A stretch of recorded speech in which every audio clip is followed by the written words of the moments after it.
अस्सलाम वालेकुम स्टूडेंट्स, कैसे हैं आप सब। उम्मीद करती हूँ आप सब खैरियत से होंगे। Welcome to my YouTube channel. Students, आज का हमारा टॉपिक है अबाउट पीरियोडिक टेबल। आज का हमारा लेक्चर पीरियोडिक टेबल पे है और चैप्टर 5 स्टार्ट करने जा रहे हैं, ठीक है। तो अगर आपने अभी तक हमारा चैनल सब्सक्राइब नहीं किया तो जल्दी से जाके कर दें, वीडियो को लाइक कर दें। तो चलें स्टार्ट करते हैं आज का लेक्चर। पीरियोडिक टेबल में फर्स्टली हमें पता होना चाहिए पीरियोडिक टेबल होता क्या है, ठीक है। What is periodic table. तो जो पीरियोडिक टेबल है ना, वो क्या है कि हम जो साइंटिस्ट थे ना, उन्होंने क्या किया, एलिमेंट्स को अरेंज किया एक टेबल की फॉर्म में, उसको हमने बोल दिया ये पीरियोडिक टेबल है, ठीक है। चले आगे चैप्टर में जाते हैं तो हमें आइडिया हो जाएगा कि होता क्या है एक्चुअल में। ये है जी एक पीरियोडिक टेबल। इसमें आप देखें एलिमेंट्स को अरेंज किया गया है दो तरह से, एक पीरियड्स की लेंथ में और एक ग्रुप्स की लेंथ में। इसको एक हॉरिजॉन्टल इस तरह और एक वर्टिकल इस तरह। जो वर्टिकली है ना उसको हमने बोला पीरियड्स, और जो हॉरिजॉन्टल है उसको हमने बोल दिया वो क्या है जी, ग्रुप्स हैं, ठीक है। हमारे पास अगर आप देख सकते हैं तो यहाँ 1 2 3 4 एंड ऑनवर्ड 18 ग्रुप्स हैं एंड 1 2 3 4 5 6 7 पीरियड्स है, ठीक हो गया। अब नीचे एक रिमाइंडर है, वहां पर चलें तो वहां कुछ पॉइंट्स हैं वो देख लेते हैं। कह रहे हैं that proton neutron electron are the fundamental particle of the atom. हमें पता है क्या है, ये सारा हमने पढ़ा है कि एटॉमिक नंबर किससे शो करते हैं, होते क्या हैं, ठीक है। तो जो मेन टॉपिक है वो है पीरियोडिक टेबल ऑफ एलिमेंट। वही जो मैंने अभी ऊपर आपको बात बताई कि एलिमेंट्स को अरेंज किया गया है एक टेबल में असेंडिंग ऑर्डर में, इनके एटॉमिक नंबर्स की। जब वो अरेंज करते हैं इस तरह अरेंज हुए हैं कि जो एलिमेंट्स हॉरिजॉन्टल रो में है उनको पीरियड बोला, और जो एलिमेंट कॉलम में है उनको क्या बोला, ये देखें। जो हॉरिजॉन्टल थे वो, सॉरी आई थिंक मैं ऊपर गलत बता गई, जो हॉरिजॉन्टल थे वो हो गए पीरियड, जो वर्टिकल थे वो हो गए ग्रुप्स, ठीक है। सॉरी बाय मिस्टेक ना, वो मैंने गलती से बता दिया कि वो एक्चुअल में नज़र भी आया था। मैं 7 पीरियड में बोल कर भी गई हूँ, बस वो बताने में थोड़ी मिस्टेक होगी। अच्छा जी, अब क्या कह रहे हैं कि पीरियड में एलिमेंट जो है वो अरेंज होते हैं left to right continuous manner के अंदर, ठीक है।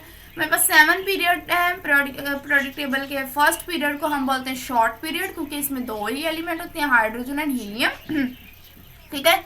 सेकेंड और थर्ड को हम बोलते हैं नॉर्मल पीरियड, ठीक है। इसमें कितने होते हैं, 8 एटम्स होते हैं, एलिमेंट सॉरी। और 8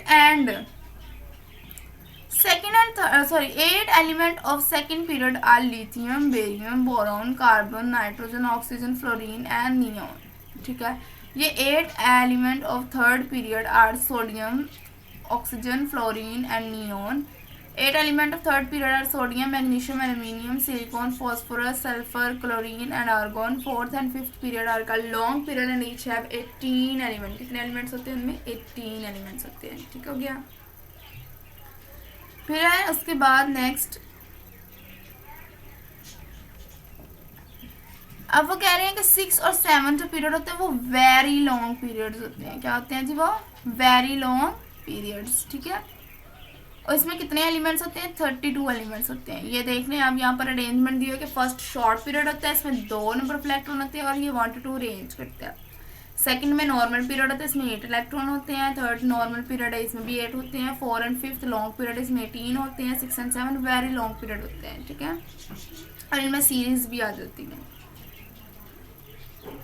फिर उसके बाद है, फिर वो कह रहे हैं कि 18 ग्रुप्स हैं पीरियोडिक टेबल के अंदर। ग्रुप नंबर होते हैं on the basis of their number of electron present in the outermost shell, या वैलेंस शेल के अंदर जितने नंबर ऑफ इलेक्ट्रॉन होते हैं उनकी बेस पर। तो for example each element of group 1 contain 1 electron in the outermost shell. के पहले वाले ग्रुप में सबके पास 1 इलेक्ट्रॉन होगा आउटरमोस्ट शेल के अंदर, और each element of group 2 contain 2 electron and as so on, ठीक है। अब group 1 and 2 and 13 and 17 contain normal electron, ठीक है। Group 3 and 12 contain transition element. इनमें कौन से एलिमेंट होते हैं, ट्रांजिशन एलिमेंट्स होते हैं, ठीक है। और एलिमेंट 18 जो है वो नोबल गैसेस का होता है, क्योंकि इनके वैलेंस शेल कम्प्लीटली फिल्ड होते हैं, ठीक है। फिर आ जाते हैं नीचे, ये वही चीज़ लिखी हुई है टेबल में भी, ओके। सो ये फर्स्ट 3 एलिमेंट है पीरियोडिक टेबल के, helium, neo, hydrogen, helium, lithium, barium, boron, carbon, hydrogen, oxygen, fluorine, neon, sodium, magnesium, aluminium, silicon, phosphorus, sulphur, chlorine और आर्गोन। ठीक है, उनके सिंबल बताया मैं कि हाइड्रोजन को H से जाहिर करते हैं, इसका एटॉमिक नंबर 1 है और इसका मास नंबर भी 1 ही होगा। ठीक है, हीलियम है, इसका एटॉमिक नंबर 2 है तो मास नंबर 4 है। लिथियम Li है, ये सारे आपने इसको एक दफ़ा रीड आउट कर लेना है। ठीक है, फिर मेटल्स और नॉन मेटल्स क्या होते हैं। ठीक है, मेटल्स वो होते हैं, मेटल्स आर दोज एलिमेंट, वो एलिमेंट्स होते हैं which are mostly solid and hard, वो मोस्टली सॉलिड होते हैं और हार्ड होते हैं, and they reflect light from their surface as good conductor of heat and electricity, और ये गुड कंडक्टर होते हैं हीट, यानी हीट भी इसमें से इजिली पास हो सकती है और इलेक्ट्रिसिटी भी, और ये क्या होते हैं, इनकी सरफेस से लाइट रिफ्लेक्ट करती है। ठीक है, और सब मेटल कुछ डक्टाइल होते हैं जिनको हम ब्रेक करके शीट्स भी बना सकते हैं। ठीक है, वो कहने के वायर्स भी बना सकते हैं, that can be pulled into wire, और सब मेटल मेलिएबल होते हैं, मेलिएबल, इनको हम बेंड कर सकते हैं और हैमर्स इसे, और इनको डिज़ाइन कर सकते हैं अपनी शेप और शीट्स के अंदर। ठीक है, iron, gold, silver, copper, sodium, potassium, mercury are example of metal. अब नॉन मेटल क्या होते हैं, ये सॉफ्ट होते हैं, बैड कंडक्टर होते हैं हीट और इलेक्ट्रिसिटी से, इनमें से हीट और इलेक्ट्रिसिटी नहीं निकलती। ठीक है, करें हाउएवर ग्रेफाइट जो है वो एक गुड कंडक्टर ऑफ इलेक्ट्रिसिटी है, non metal can not be drawn into, जो नॉन मेटल होते हैं वो शीट या मेलिएबल या डक्टाइल नहीं होते। ठीक है, और नॉन मेटल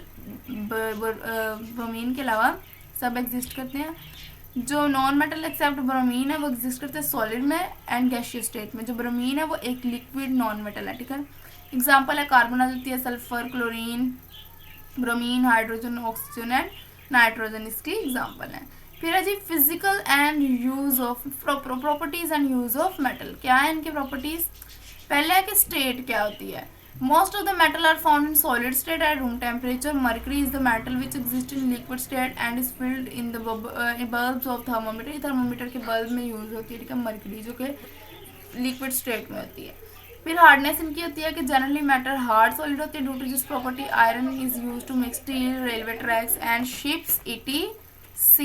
ठीक है, फिर इनकी ये प्रॉपर्टी है कि ये लस्टर होते हैं, लस्टर का मतलब होता है ये शाइनी सरफेस होती है इनकी। ठीक है, मेटल है brilliant and shiny surface, due to this property aluminium is use to make reflector of light, picture frame and mirror, silver and gold are use to make jewellery. ठीक है, फिर conductance आ जाती है, कंडक्टेंस में क्या आता है कि ये जो है वो गुड कंडक्टर होते हैं हीट एंड इलेक्ट्रिसिटी के, ये अपने अंदर से हीट और इलेक्ट्रिसिटी पास करते हैं। तो पैन्स वगैरह हो गए, पोर्ट्स वगैरह हो गए। ठीक है, जितनी भी इलेक्ट्रिकल वायर्स है वो सारी इसकी बनी होती हैं। फिर मेलिएबिलिटी एंड डक्टिलिटी क्या होती है, यानी मेलिएबल और डक्टाइल होते हैं, ये इनको तोड़ के शीट्स बना सकते हैं। जनरली ये जो है वो इनको जो वायर में हम वायर बना सकते हैं इनकी शीट से, और अदर डिजायर शेप इनको दे सकते हैं हैमर से। ठीक है, फिर इनका मेल्टिंग एंड बॉइलिंग पॉइंट क्या होता है हमने वो देखना है। सॉरी, जो मेल्टिंग एंड बॉइलिंग पॉइंट है वो मेटल्स का वो हाई होता है। ठीक है, हाई क्यों होता है, क्योंकि इनसी प्रॉपर्टीज की वजह से मेटल जो है वो यूज होती हैं किचन उटेंसिल्स में। ठीक है, उटेंसिल्स बर्तन को बोलते हैं। अलॉय फॉर्मेशन क्या होती है, कहते हैं मॉल्टन form of different metal and mix with alloy. Alloy होता है मिक्सचर, यानी कि हमने कह दिया कि जर्मन सिल्वर एंड ब्रास ये सारे अलॉय।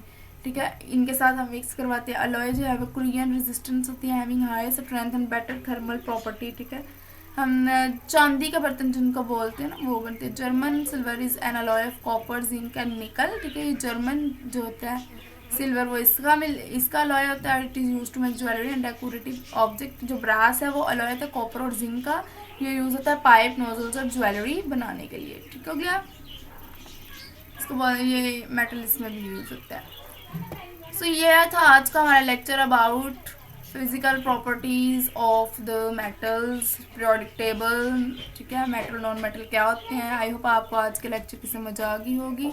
मज़ीद वीडियोस के लिए मेरा चैनल सब्सक्राइब करें, लाइक करें, शेयर करें। जज़ाकल्लाह, अल्लाह हाफ़िज़।